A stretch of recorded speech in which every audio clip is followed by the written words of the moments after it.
Finally,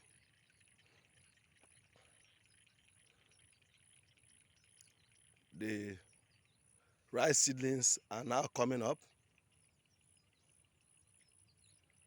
This was the first set that we planted. About before 22nd of July. They were actually planted on the 10th of July. So the rice gradually are taking shape. We did this planting along one of those roads we created. That was the first place to be ready. The plan is that after harvest in December, the road will resort back to the road, which it is. But this is one of the places we did an experiment to show that the topsoil of this place is not good for rice farming. That the topsoil must be evacuated to now give you the layer below, just about less than 1 foot. You take off the straight line and then we use it to do an edge. You can see the hedge. That's what I called bonding. So we're going to do that on all the land and create a very big hedge. It is on top of these hedges we are going to create along the roads that we are going to do our tree planting. So that while the rice field remains at the center, the edges will be surrounded by trees. Those economic trees we discussed about, the obono, akwinu, okwa, and kola nut. The idea is that even when they grow, their leaves will be part of the organic manure, because our plan is to make this farm an organic farm, such that very minimal chemical constituents will enter the farm, so that it will be healthier, for human consumption. So the rice, the field, the germinating parts, they are already going up. We expect in the next 1 month we will do the first line of weeding and then apply manure to the soil so that they will be rich and then the yield will be high.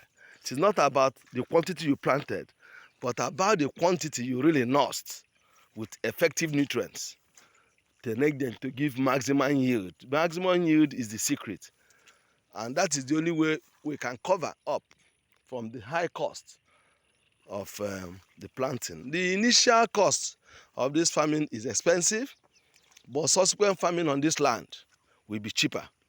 So because this cost of engineering the land is high, but that is the only way to go, so that in future we could have higher yield.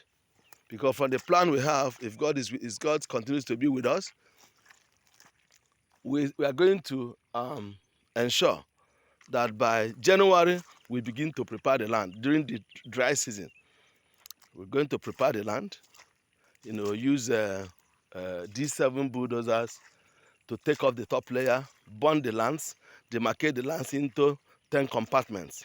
We have only achieved the land in 3 compartments. There are still 7 we are going to put up.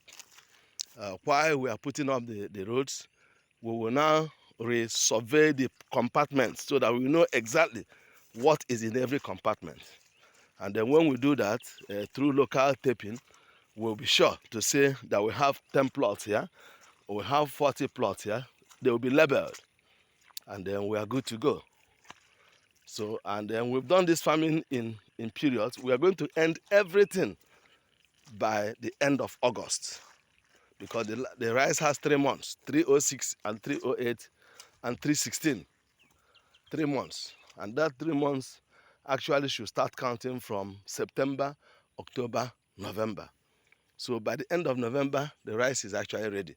First week of December, once the dry season comes very well in the land, the harvest starts. So we are sure that before the second week, we'll have done the harvest of the first ones we have planted, because they will come in phases. Some will come in early January, But after that, that's the end. So that's why we are doing the planting now again of the other compartments. Then that is it. If you now come across, you now see this side what that was planted. Immediately the rain came back. You see it, the field. So we are doing this rice now in about, for now, we have handled 150 plots. The remaining 50 plots we are going to complete to get that first 200 plots that was purchased. That's